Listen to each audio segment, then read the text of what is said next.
Okay, no? Tungkol sa West Philippines Sea na naman tayo mga guys. So, ang China Coast Guard daw hinarang at tinaboy ang Philippine Coast Guard. Isa pa, walang palag ang Philippine Coast Guard. Philippine Coast Guard hindi pumalag. Kaya umuwi na lang pabalik sa mainland Palawan. Kaya daw umuwi ang Philippine Coast Guard kasi nga babalik na lang daw uli. Ayun ang bibigyan natin ng reaction video, komentaryo, suggestion, criticism, kung ano mga saloobin ninyo ay pwede rin kayo mag-comments diyan sa baba.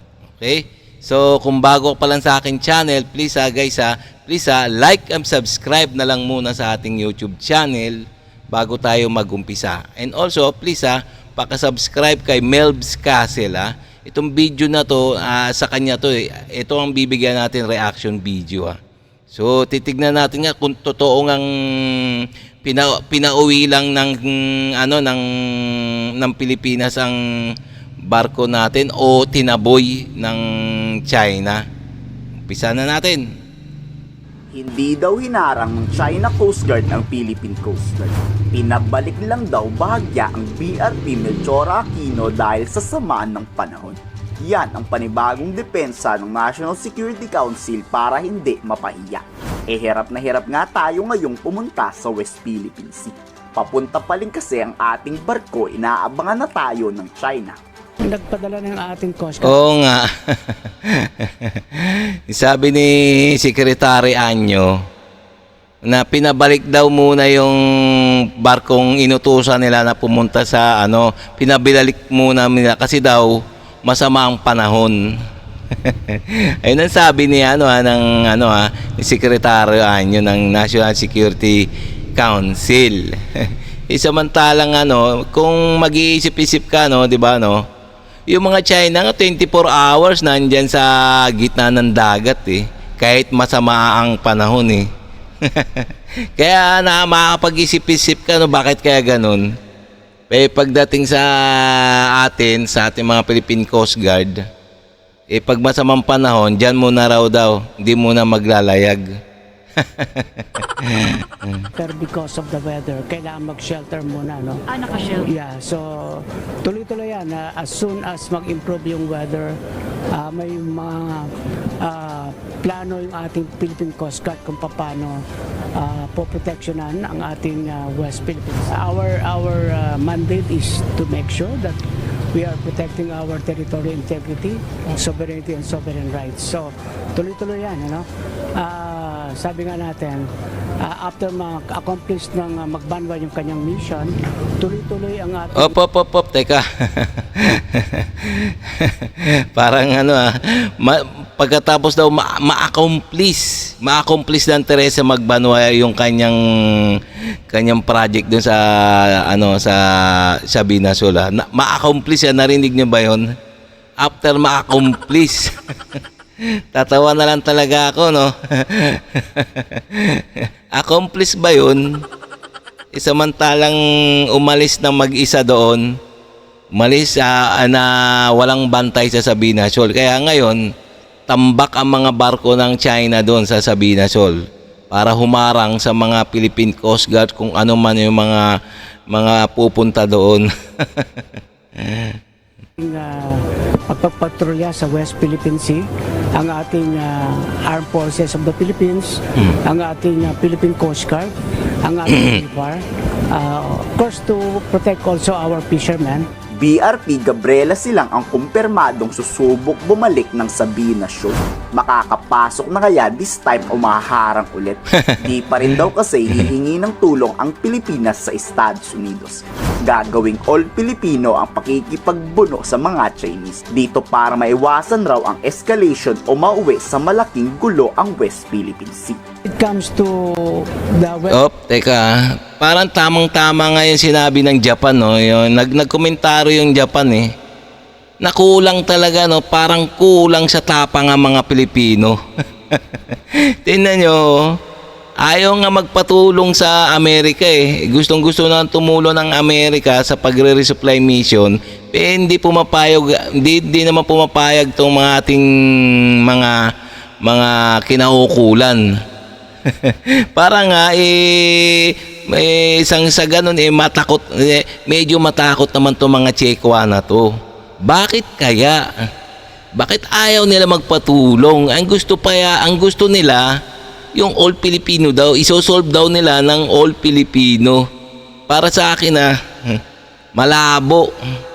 Malabo talaga masolve ng kung Pilipino lang yung mga agawan ng teritoryo diyan sa West Philippines. Kung Pilipino lang China, Filipino-China, wala, dehado talaga. Para sa akin dehado ang Pilipinas. Kaya dapat talaga magpatulong na sa Amerika. Takot kasi. Sa palagay ko ito komentaryo lang to parang takot talaga.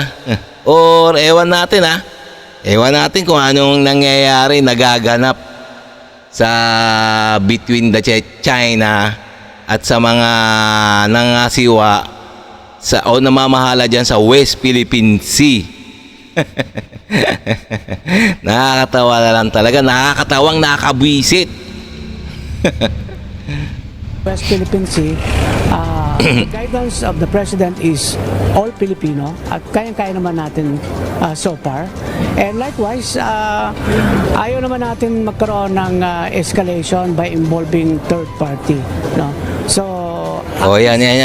Di ba sabi, ayaw magkaroon ng escalation by third party. Samantalang di nga nila kaya, no? Di nga nila kayang, yung China, yung mga barko ng China, no? Ang titigas na ng mga Tsekwa, no? Hinaharang na nga sila, nagugutom na nga yung yung mga crew ng Teresa Magbanwa eh. So ay pa magpatulong. Diyos ko, ano ba nangyayari sa atin? moment, ang ginagamit natin ay a combination ng lahat ng national instrument of power. Kasama na rin yung diplomacy and dialogue. Isa pang problema ngayon, di pa daw sigurado kung itatambay ang kapalit na barko sa Sabina Shoal. Patay talaga tayo dyan. So ang ibig sabihin ni Secretary Anyo, aalis din agad. Nako. Magpaalam na siguro tayo dyan sa Sabina Shoal. Wala na. Finish na. Finish. Hawak na yan ng China pag inalisan ulit. Talagang finish na kasi, di ba? Ang sabi ni Secretary Anyo na pupunta sa Sabina Shoal yung Philippine Coast Guard, pero hindi tatambay, hindi magbabantay, kundi titingin lang. Diyos ko, ano ba yan? Talagang ano yan, popostehan na talaga ng mga Tsekwa yan So napakadaming barko ng ng mga Tsekwa, ng mga Chino. Talaga wala na, finish na. Sa palagay ko finish na talaga ang Sabina, ang Escoda Shoal. Yung dito sa Sabina Shoal is malayo-malayo. And of course, mayroon tayong continuing bilateral consultation mechanism between the DFA and the Ministry of Foreign Affairs. At ang maganda nito, nag-uusap, no? At mayroon parehong intention to arrive at a common understanding to diffuse the tension. Matagal nang propose ang sariling Philippine Maritime Mission. Puro naman kasi puro sat-sat Puro sat-sat Wala sa aksyon. Dapat raw magkaroon tayo ng sariling pagawaan ng barko sa ating bansa. At pabor ang National Security Council buuin yan.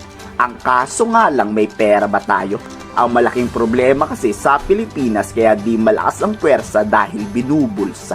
Sobrang nakakadismaya na, di ba? Ang ating Oo nga. Tingnan nyo sa dami ng naging presidente, no? Taka ako, bakit walang barko ang Philippine Coast Guard? Ang sabi daw na tanging 2 barko lang ng Philippine Coast Guard ang maasahan. 2 barko na malaki, na ang Teresa Magbanwa at ang Melchora Aquino na barko. So, 2 lang pala ang nabili. sa dami-dami ng mga naging presidente. So, malamang, no? Malamang sa alamang. Ano mga nasa isip nyo? Di na mo, hindi naman naghihirap ang Pilipinas. Diyos ko, alams na. Self-Defense Reliance program ay isinusulong natin not only sa Coast Guard pati sa Armed Forces of the Philippines. Nakikita natin na may mga capabilities ang ating mga ibang local companies dito, whether as a local company or in tandem with the foreign companies. So, susuportahan natin yung ganyang move. Humingi na kasi ng tulong sa Amerika. Tinatakot lang tayo ng Chinang gegerahin pag sumama ang Amerika, natakot naman tayo. I-try dapat ng Philippine Coast Guard nang masubukan kung bobombahin talaga tayo ng mga incheck. Ano sa palagay niyo? I-komento sa baba inyong salubin. Ayan Kumpara sa akin na kailangan talaga natin na humingi na ng tulong sa Amerika. Hindi naman para makipaggera, kundi sumama sa resupply mission para hindi naman magutom yung mga nagbabantay sa West Philippine Sea. At sumama at tutulong ang Amerika sa pagpapatrolya sa loob ng EEZ, Exclusive Economic Zone ng Pilipinas. So hindi siguro sa palagay ko hindi tayo gigirahin ng China kasi ang alam ko hanggang banta-banta lang naman yan. Takot din naman yan na makipaggera Oo, sa palagay ko. So pwede rin naman kayo magkomento diyan, suggestion, komentaryo sa baba. Sa ganun malaman din ng taong bayan kung ano yung mga saloobin ng bawat Pinoy. Okay, no guys, no? So hanggang dito na lang tayo. So kung bago ka pa lang sa aking channel, please like and subscribe na lang muna tayo sa ating YouTube channel bago tayo magsara. Okay?